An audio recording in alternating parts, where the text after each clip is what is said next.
Welcome to Encore on France 24. It is cinema time, so coming up today, award-winning turns as Matthew McConaughey and Jared Leto take on the AIDS epidemic in Dallas Buyers Club.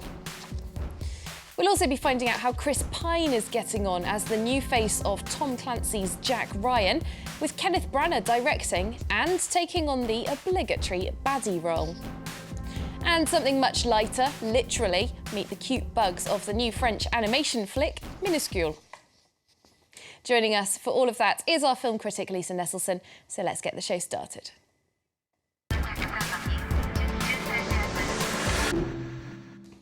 Hi there, Lisa. Hello, hello. Very nice to see you once again, as always. Very nice to see you, our viewers, as well. Now, we're going to get started with an Oscar contender that's come out of nowhere into the awards race, for us here in Europe at least, as it's only just being released right now. Dallas Buyers Club features critically acclaimed performances from Matthew McConaughey and Jared Leto. They play two AIDS patients in mid-80s Texas, fighting for the drugs that could keep them alive. Nice restaurant, beautiful woman. I swear I feel like a human again. Mr. Woodruff, what is going on? People are dying. You're nothing more than a common drug dealer. TJ, this is Rayon. Freaking homo.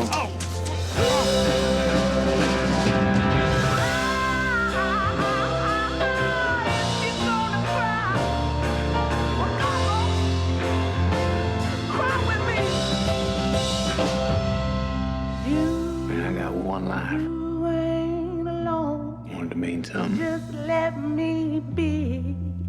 Okay, based on a true life story. Lisa, what were your impressions of this movie? I think it's very much worth seeing. You know, 27 years ago, we forget, nobody really knew what HIV was, what AIDS was, let alone how to treat it. AZT trials were just starting. Ron Woodruff was a redneck, womanizing, homophobic, racist, good old boy who is diagnosed with full-blown AIDS, given 30 days to live, and in a time before the internet, educates himself using the library and the telephone and his common sense to track down alternative methods of treating the disease, because the U.S. government is withholding a lot of the stuff that might help patients. That's right, and the Dallas Buyers Club of the title is something that he sets up to give access to those drugs to other AIDS patients, He finds a loophole. They're not illegal, but they haven't been approved. Yeah, fighting the disease and fighting the system at the same time. Now, one very important part of this role for Matthew McConaughey was the weight loss that he had to undergo. We can hear now from the director, Jean-Marc Vallée. He spoke to France 24's Roméo Langlois and said that losing all of the weight was a stipulation of this role, but that Matthew McConaughey went even further than he'd actually asked. J'étais content, j'étais satisfait après. I was happy after he lost 15 kilos, De perte, mais là, il est allé jusqu'à 25 et là. but then he lost 20, and he really pushed himself. Et lui en avait besoin. He needed to do that. I don't think the character or the role demanded that much, but for him it was essential to lose that weight, D'aller jusque-là. Et en même temps, and he created quite a unique character. créé un personnage assez unique. The Québécois director Jean-Marc Vallée speaking there to France 24. Now, Lisa, Matthew McConaughey used to be a very, very unserious romantic comedy actor. In the last couple of years, he seems to have entered a phase of seriously good, serious acting. He has already won the Golden Globe for Best Drama Actor for this role. Is he Oscar-worthy for you? I think this year, everyone who's nominated is, potentially Oscar-worthy. Is it an extraordinary performance? Yes. And it's funny because for a while, Brad Pitt was supposed to play this role. I think he would have done a good job, but McConaughey is absolutely extraordinary. He's a good actor. He's got a lot of range. He can do goofy, he can do serious, he can do dramatic, he can do silly. And if you want to see one of his most interesting roles recently, William Friedkin's Killer Joe, in which he pleasures himself with a piece of fried chicken, and it's absolutely one of the most terrifying things you've ever seen. Quite brave thing for an actor to do as well, not Yes. doing that in a comedy situation. No, it's deadly serious, scary stuff. And he's on a brand new TV show, and I think, he'll be getting more good roles from here on in. And we ought to mention Jared Leto as well, who also won a Golden Globe and is also up for an Oscar in the supporting actor category. We can move on now, though, to the more frivolous and fictional world of Jack Ryan now, the hero of Tom Clancy's best selling spy novels, is back on the big screen in a rebooted version, as we say nowadays. It's subheaded as Shadow Recruit.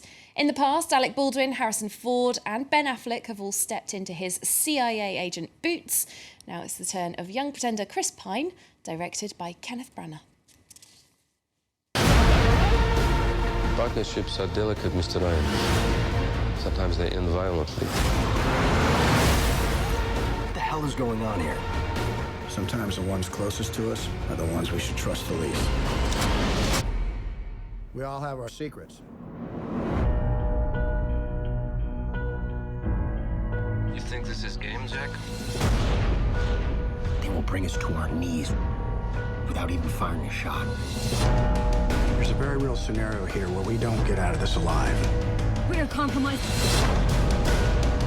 If you find the truth, will you believe it?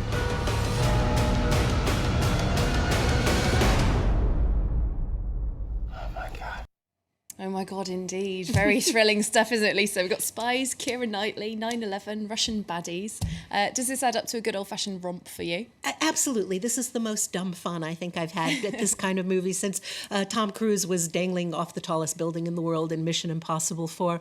I've always had a soft spot for movies that pit the Ruskies and the Yanks against each other, and now that the Cold War is over, there's less reasons to do that. But they've come up with something that's sort of credible. And of course, Branagh is wonderful as the Russian oligarch who is dead set on revenge. And I have to say, I think they may have cast Keira Knightley and Chris Pine because they both have eyebrows that look sort of like pregnant caterpillars. Oh, that's a very interesting insight there, Lisa. We'll have to watch a bit more closely when we see the next clip of the film.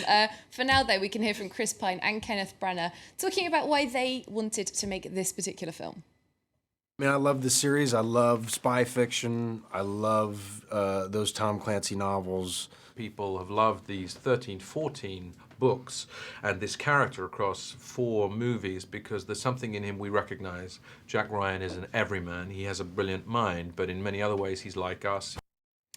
Just like us and every man, Lisa. I'm not sure I'm just like Jack Ryan personally. Can we talk a bit about Kenneth Branagh himself, though? Used to be this very serious Shakespearean actor and then later director. More recently, though, he's directed the superhero movie Thor. Now he's doing this. What do you make of Kenneth Branagh, the director? He's a born storyteller. I think he's interested in the best way to tell any kind of story. And this is sort of a variation on Once More Into the Breach. You know, we're rebooting a character. And he's put together elements that are fundamentally ludicrous, but found a way to make them convincing enough that we suspend our disbelief for the amount of time we're watching the film, and that's really all you can ask from a story. Very, very talented man.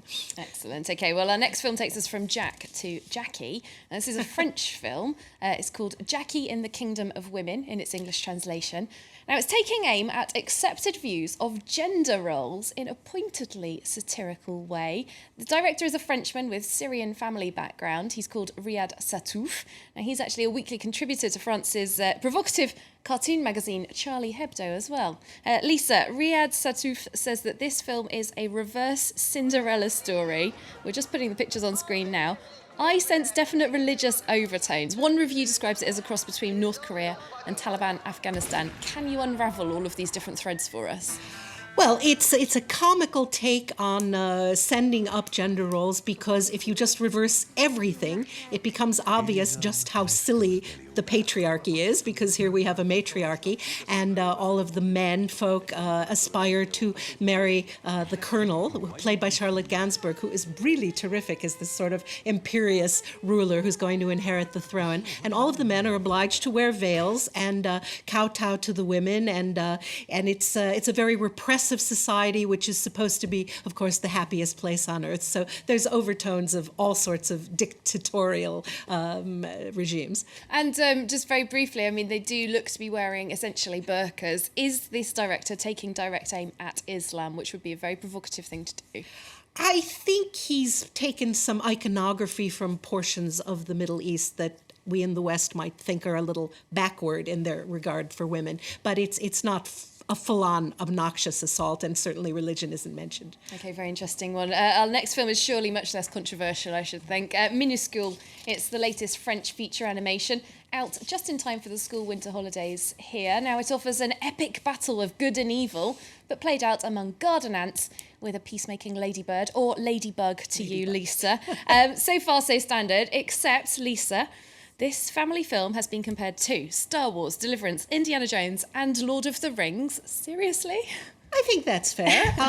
This is a real exploit. When The Artist came out, everyone said, how could you make a feature film with no spoken dialogue? Well, this is a feature animated film with no spoken dialogue. It's just funny little sound effects, and all of the creatures are against a real-life background in a valley and in a forest. And so I'm not sure how they've melded the animation with the backdrops, but the effect is wonderful. And we have a Mr.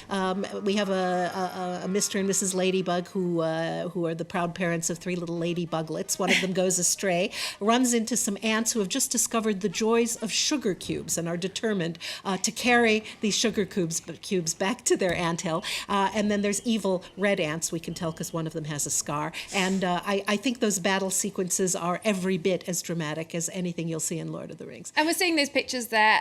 The special effects and animation wizardry generally seem to be getting better all the time. Does Minuscule really hold its own among the competition? Absolutely. This is 100% French. I see no reason why it can't go all over the world. It's adorable, it's funny, it's touching. There's even bugs are knocked out or sleeping, and they have dream sequences. Wow. Okay, I really can't wait to see that one. It does sound like a cute one for the holidays. Thanks very much, Lisa. We're going to end the show by shrinking you down to the size of an ant so that you too can experience the world of Minuscule. Thanks very much, Lisa, for coming in to tell us all about that and all of this week's films. Thanks very much to you for watching. Let us know about all of your movie-going highs and lows via our social networks, and you can also follow me on Twitter @ACatInParis. Until next week then, happy movie-going.